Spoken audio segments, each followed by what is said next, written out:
இடமாற்றங்களால் நெருக்கடிக்குள்ளாகும் அதிபர் ஆசிரியர்கள் ஆளுங்கட்சி எம்பி சுட்டிக்காட்டு. அரிசி தட்டுப்பாட்டுக்கு விரைவில் தேர்வு பிரதி அமைச்சர் வெளியிட்ட அறிவிப்பு.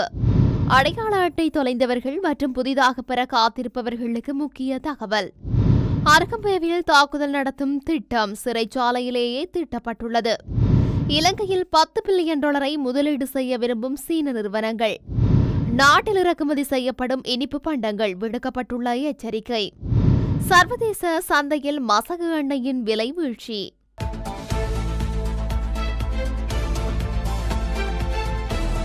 வடக்கு மாகாணத்தில் உள்ள நிலையற்ற இடமாற்ற கொள்கைகள் காரணமாக ஆசிரியர்கள், அதிபர்கள் மற்றும் பிரதி அதிபர்கள் பல்வேறு நெருக்கடிகளை சந்தித்து வருவதாக தகவல்கள் வெளியாகியுள்ளது.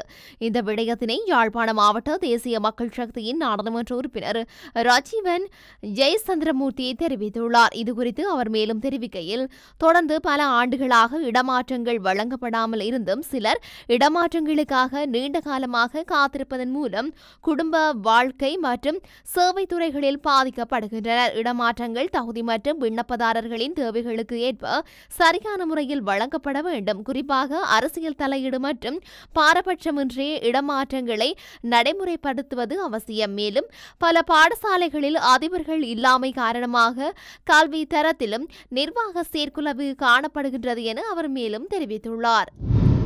இலங்கையில் ஏற்பட்டிருக்கும் அரிசி தட்டுப்பாடு பிரச்சினைக்கு 2 வாரங்களில் தீர்வு காண்போம் என விவசாய மற்றும் கால்நடை பிரதி அமைச்சர் நாமல் கருணாரத்ன தெரிவித்துள்ளார். சந்தையில் ஏற்பட்டுள்ள அரிசி பிரச்சினைகளுக்கு தீர்வு காண எடுத்து வரும் நடவடிக்கை தொடர்பில் கருத்து தெரிவிக்கையிலேயே அவர் இவ்வாறு குறிப்பிட்டுள்ளார். இது தொடர்பில் அவர் மேலும் தெரிவிக்கையில், நாட்டில் தற்போது தலை தூக்கியிருக்கும் அரிசி பிரச்சினை இன்னும் 2 வாரங்களே இருக்கும். 2 வாரங்களில் இந்த பிரச்சினைக்கு தீர்வு காணப்படும். தற்போது நாட்டின் ஒவ்வொரு பகுதிகளிலும் விவசாயிகள் நெல் அறுவடை செய்ய ஆரம்பித்துள்ளனர். அரசாங்கம் என்ற வகையில் நாங்கள் விவசாயிகளிடமிருந்து நெல்லை கொள்வனவு செய்வோம்.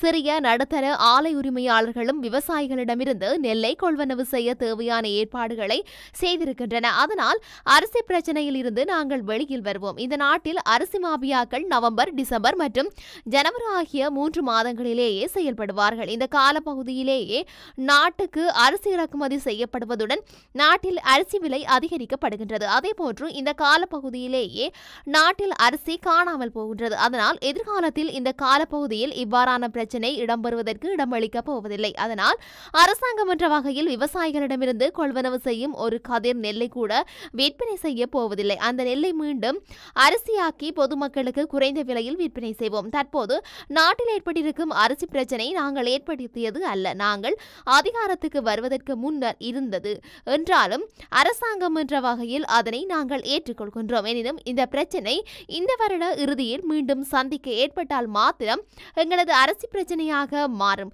அந்த பொறுப்பை நாங்கள் ஏற்றுக்கொள்ள வேண்டி வரும். அதனால் அரிசி பிரச்சினை நாட்டில் மீண்டும் ஏற்படுவதற்கு நாங்கள் இடமளிக்கப் போவதில்லை என தெரிவித்துள்ளார்.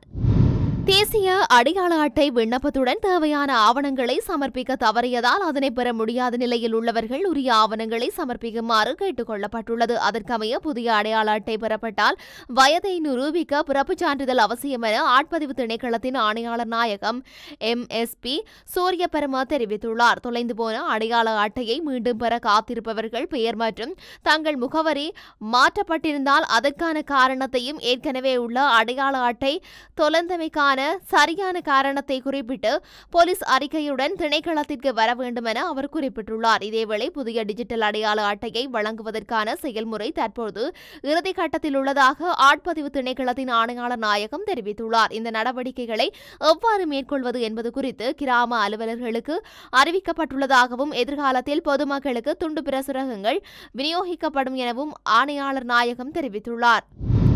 அருகம்பேவில் தாக்கல் நடத்த சிறைச்சாலையில் இருந்தே திட்டம் தீட்டப்பட்டுள்ளதாக பயங்கரவாத விசாரணை பிரிவு நீதிமன்றில் அறிவித்துள்ளது. இந்த விவகாரம் தொடர்பான வழக்கு நேற்றைய தினம் வெள்ளிக்கிழமை கொழும்பு மேலதிக நீதவான் முன்னிலையில் விசாரணைக்கு எடுத்துக் கொள்ளப்பட்ட போதே பயங்கரவாத விசாரணை பிரிவு இந்த விடயத்தை தெரிவித்துள்ளது. விடுதலை புலிகள் அமைச்சில் இருந்து பல்வேறு குற்றச்சாட்டுகளுக்கு உள்ளாகி சிறையில் இருக்கும் முன்னாள் போராளி ஒருவரின் ஊடாக இந்த தாக்குதலை நடத்த திட்டமிட்டுள்ளதாகவும் பயங்கரவாத விசாரணை பிரிவு கூறியுள்ளது. அருகம்பே விவகாரத்துடன் தொடர்புடைய 7 பேர் கைது செய்யப்பட்டு 90 தடுப்பு காவலில் வைக்கப்பட்டு அவர்களிடம் விசாரணைகள் மேற்கொள்ளப்பட்டு வருகின்றன.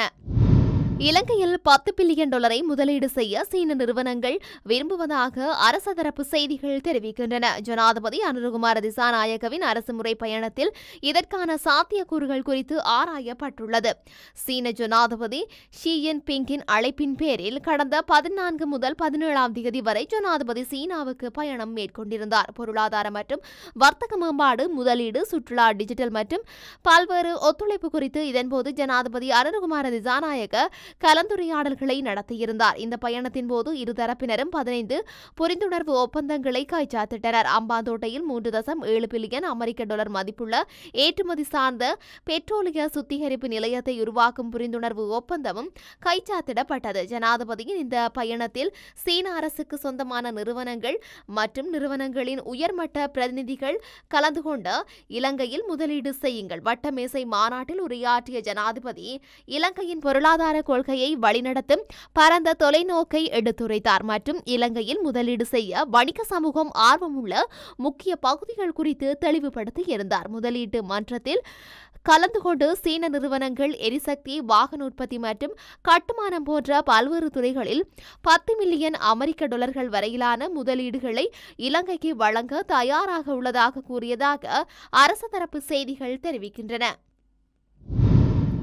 நாட்டில் இறக்குமதி செய்யப்படும் இனிப்பு பண்டங்கள் மற்றும் உணவுகளின் தரம் தொடர்பில் கட்டுப்பாடுகள் விதிக்கப்பட வேண்டும் என இலங்கை மருத்துவ சபையின் தலைவர் விசேட வைத்தியர் சுரந்த பெரேரா தெரிவித்துள்ளார். அதன்படி இறக்குமதி செய்யப்படும் இனிப்பு பண்டங்கள் தொடர்பில் ஆராய்வதற்கான முறைமையொன்று தயாரிக்கப்பட வேண்டும் என்றும் அவர் குறிப்பிட்டுள்ளார். குறித்த விடயத்தினை கொழும்பில் இடம்பெற்ற செய்தியாளர் சந்திப்பிலேயே அவர் கூறியுள்ளார். இது தொடர்பில் அவர் மேலும் தெரிவித்ததாவது, தரமற்ற உணவுகளை உட்கொள்வதன் காரணமாக நுகர்வோர் இன்னல்களுக்கு முகம் கொடுக்கின்றனர். அது மட்டும் உணவு ஒவ்வாமை, சுவாச நோய் உள்ளிட்ட பல பிரச்சனைகளுக்கு மக்கள் முகம் கொடுக்கின்றனர். எனவே சந்தைக்கு கொண்டுவரப்படும் இனிப்பு பண்டங்கள் மற்றும் உணவுகளின் தரம் தொடர்பில் கட்டுப்பாடுகள் விதிக்கப்பட வேண்டும். இல்லையெனில் அவற்றால் ஏற்படக்கூடிய பாதிப்புகளை தவிர்த்துக் கொள்ள முடியாது என அவர் தெரிவித்துள்ளார்.